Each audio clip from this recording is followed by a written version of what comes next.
L'hiver, une petite route déserte, glacée. Pendant bien longtemps, vivre loin d'un centre urbain était synonyme d'isolement, de solitude, surtout pour les personnes âgées. Mais tout cela fait maintenant partie du passé. Voici Gisèle, une adepte des médias sociaux. Le matin, j'ai une routine le matin. Avec mon café, j'ouvre ma page Facebook. Premièrement, c'est mes courriels. Et ensuite, je vais à Facebook, puis je sais que ma sœur arrive là à 8h30. Alors là, on jase, comment va la journée. Puis qu'est-ce que je trouve avec Facebook, c'est que ça devient du quotidien, un contact quotidien.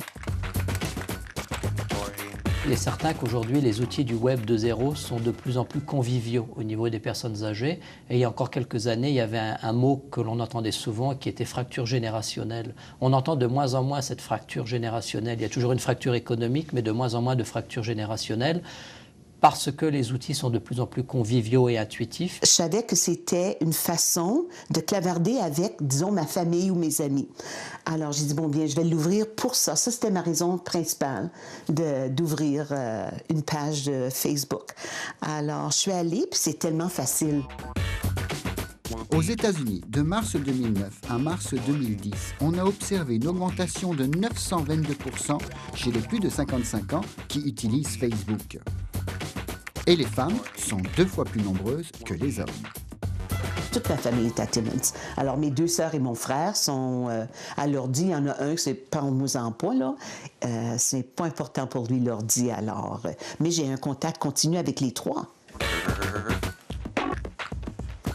Si ma sœur a une visite avec sa petite fille, elle va afficher des photos. Si elle tricote beaucoup, hein, alors son dernier projet de tricot, alors elle va l'afficher. On échange comme ça.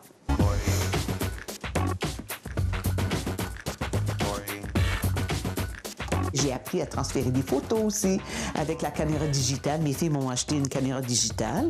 Alors, j'ai appris comment transférer directement sur Facebook. Prendre. Ah, vous voilà.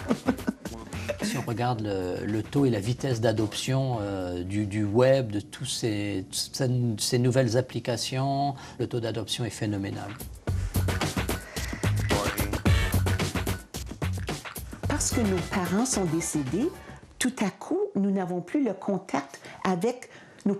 C'est maman, papa qui gardait le petit livre avec les adresses, les téléphones, l'information, bien tiens, les baptêmes, les mariages, les décès.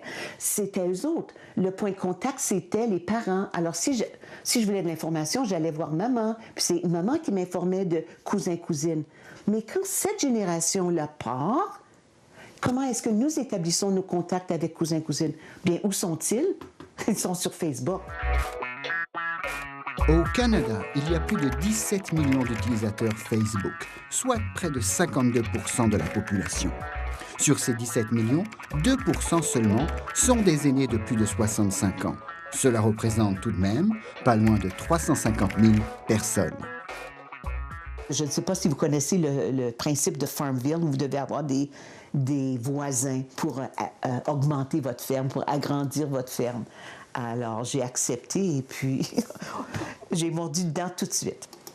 Il y aurait probablement des psychologues et autres qui diraient qu'il y a des bienfaits pour des personnes de se recréer des environnements virtuels en tant que tels, parce qu'on est capable comme ça d'évacuer énormément de choses, on est capable de s'exprimer différemment. Donc définitivement que ce genre de jeu, ça devient très intéressant. Il y a des personnes âgées qui se recréent aussi des univers sur Second Life. Donc c'est un peu intéressant parce qu'on se recrée virtuellement l'existence qu'on n'a pas pu avoir dans la vie réelle. Et puis on rentre dans le domaine du rêve et de l'imagination. Et dans ce domaine-là, il n'y a jamais rien de néfaste pour quiconque. Quoi, vous n'êtes même pas sur Facebook? Oh, comment? T'es sur Facebook? T'as appris comment faire ça? Oui. C'est tellement simple. Il est certain que le groupe des seniors est de plus en plus actif au niveau du réseautage social. Mais encore une fois, il faut faire bien la distinction entre la vie réelle de la personne et puis son identité, puis sa vie virtuelle. Ce sont 2 choses bien différentes. Donc une personne âgée peut se retrouver avec 50, 150 amis sur Facebook, mais passer le réveillon de Noël toute seule.